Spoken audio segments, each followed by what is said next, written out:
Alright, what's up guys, NINJAGAMER 456 here, and today I'm going to be doing something different, okay? I'm going to be doing is something I want to call Cooking with Ninja Gamer.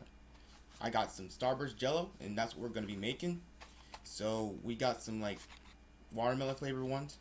As you can see, it says it right there. So, yeah, so this is going to be something different. I don't know how long I might do this kind of thing.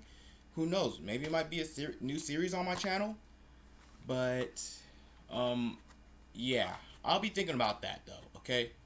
No promises. So, I'm not going to promise anything. We'll just have to see. Anyway, let's go ahead and jump right into the recording and get this video started with, okay? So, first off, let me fix the camera first.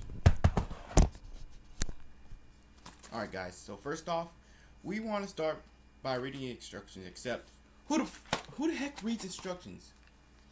I ain't going. Okay, you know what? Actually, to be honest, this is only my second time making jello, so I think I might want to do that.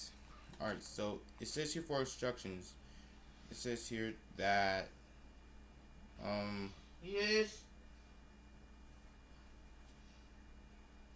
Alright, so it says here, following basic instructions. Decrease cold water to 1 cup to unmold loosened edges of gelatin from mold with tip of knife. Dip mold just to the rim in warm water. Just to the rim in warm water for 5 to 10 seconds. Shake to loosen. Top with plate. Invert plate and mold. Remove mold before best results. Highly grease the mold with cooking oil or spray prior to filling. And that's what it says how to mold. But anyway, I'm just gonna go ahead and do is follow the instructions I remember doing last time, which I honestly hope I remember. I do remember you have to whisk it for or stir it up for 2 minutes. So before we do that, I'm gonna pause the video and I'm gonna wash the whisk right quick. Alright guys, so I'm back, done washing the whisk. So what you want to do is, to make jello, you need your jello, you need your whisk, and you need a tiny pot. I prefer this one because I feel like this one would be more useful to have. Okay, so yeah, you need your pot, you need your whisk, you need your jello, and you need some water, which is what I'm gonna do now. So yeah, just fill it up. Actually, hold up. Let me just bring the camera over. Okay guys, so what you want to do is fill it up to where it is pretty much all the way up top.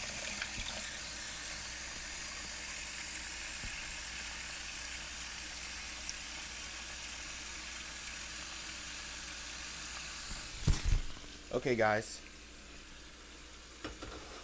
so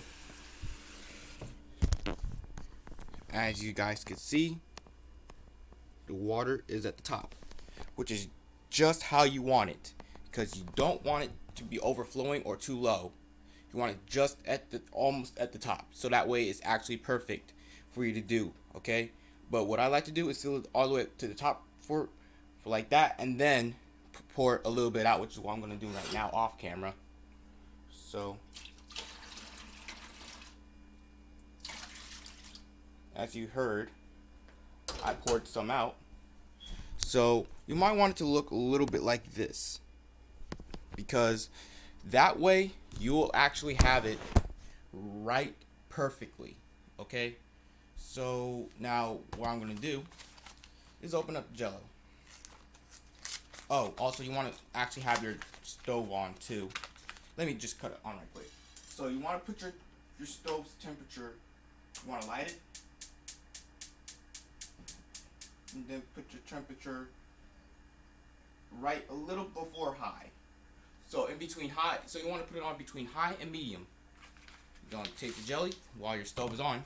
You're going to wait for the water to boil. Then you're going to take your jelly powder, and pour it in. So I'll be right back when the water. Alright guys, so while the water is boiling, we got some scissors to use to cut open this pack. So what I like to do is cut it right along this part. Yes. Before actually setting it down, but you want to make sure that your bottom is flat. So like, Yes. just press the bottom flat on your hand like that. Make sure it's flat just like that, so it's easy to set down like this. Then what you want to do is you want to cut it open like that.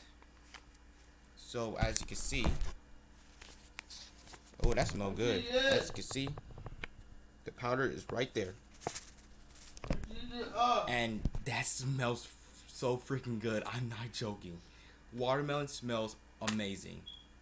So you're gonna set your stuff. You're gonna set your gelatin powder down right there on the counter, and yeah. So I'll be back when when the water's boiling.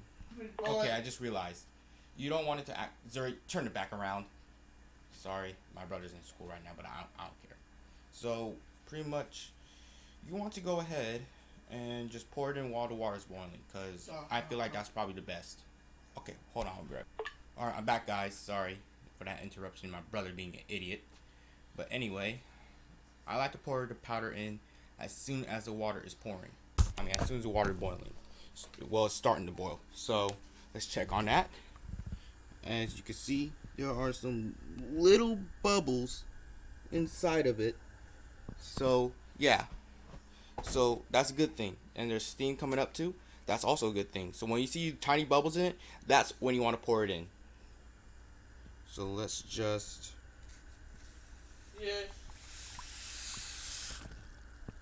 do all that.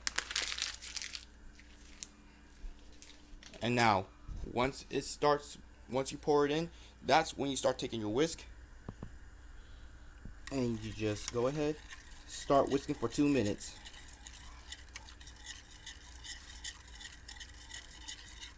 I'll get back to you on that. Okay guys, I'm back. So I was stirring the whisk, and my hand was getting too hot because of the steam and all, so it was burning me. So I took this, put it around the whisk, and went ahead and started stirring. But then when I put it down for the last 30 seconds, my dumbass started to accidentally set this thing on fire near the stove. Almost burned the fucking house down. So don't be a dumbass like me, okay? So don't ever try this at home unless you have someone with you doing it. I'm only a teenager. I'm only 16, so I mean, I don't really need an adult because I know how to use a stove and stuff. But just fair warning, don't do what I did. Don't place this next to the stove, on the stove, like next to the flame. Put it on the counter, okay? And also, when you're cooking, always, and I mean always, have an adult with you to actually go ahead and supervise you while you're doing it and help you out, okay? So what we want to do, so anyway, back to the video. What we want to do, as you can see, the jello is starting to form.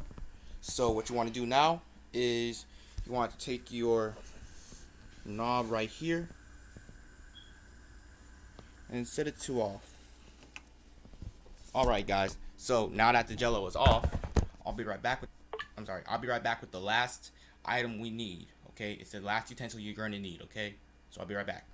Alright guys, I'm back. So what you want to do is get a bowl about this big, and you want to go ahead and pour the jello in it. So I'm going to go ahead and do that now. You won't be able to see me though, so